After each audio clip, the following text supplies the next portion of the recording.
दोस्तों, आज की मेरी कहानी है सावित्री बाई फूले की कहानी।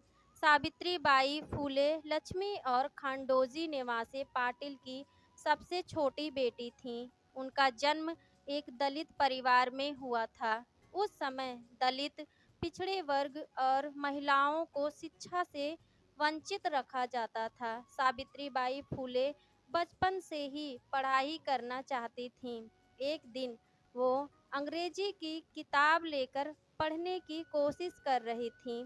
इस दौरान उनके पिता ने देखा और किताब फेंककर उन्हें डांटा और बोले, ये किताब हम जैसे लोगों के लिए नहीं है। लेकिन सावित्रीबाई को उनकी डांट से जरा भी फर्क नहीं पड़ा। उन्होंने तभी प्रण ले लिया कि वे शिक्षा लेकर ही रहेंगी।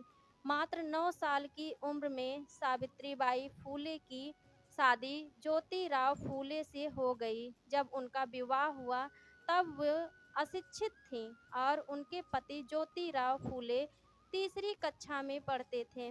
सावित्रीबाई ने जब उनसे शिक्षा की इच्छा जाहिर की तो ज्योतिराव ने उन्हें इसकी इजाज़त दे दी। इसके बाद उन्होंने पढ़ना शुरू किया, लेकिन जब वो पढ़ने गईं तो लोग उन पर पत्थर, कूड़ा, कीचड़ और गोबर फेंकते थे। वो स्कूल जाते समय अपने थैले में एक और साड़ी लेकर जाती थीं और स्कूल पहुंचकर अपनी गंदी साड़ी बदल लेती थीं। लेकिन उन्होंने कभी हार नहीं मानी, हर चुनौती का डटकर सामना किया। सावित्रीबाई फूले ने न केवल खुद पढ़ाई की बल्कि अपने जैसी तमाम लड़कियों को शिक्षा के मार्ग पर चलने के लिए प्रेरित किया।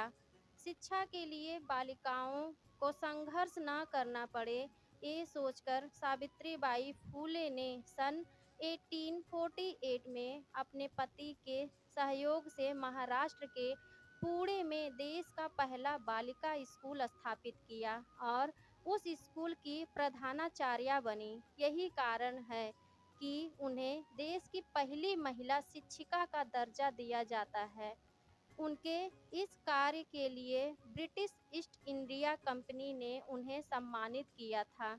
अपने पति के साथ महाराष्ट्र में उन्होंने भारत में महिलाओं के अधिकारों को बेहतर बनाने में एक महत्वपूर्ण भूमिका निभाई।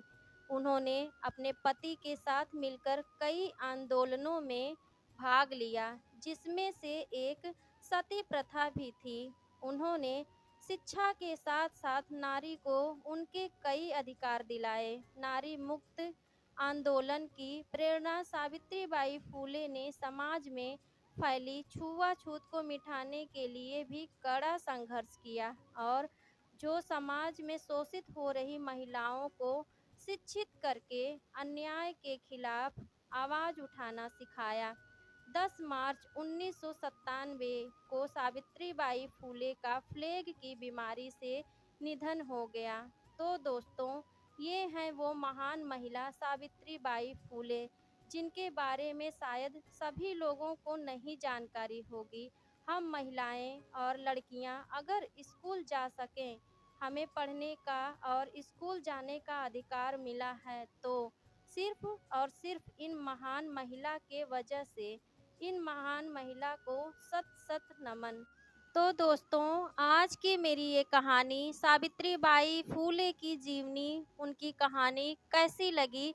कहानी अच्छी लगी हो तो प्लीज़ लाइक कर दीजिएगा। मेरे चैनल एमएल स्टोरीज़ को सब्सक्राइब कर लीजिएगा। मिलती हूँ ऐसी ही अच्छी अच्छी कहानियों के साथ। तब तक के लिए बाय बाय, टेक केयर।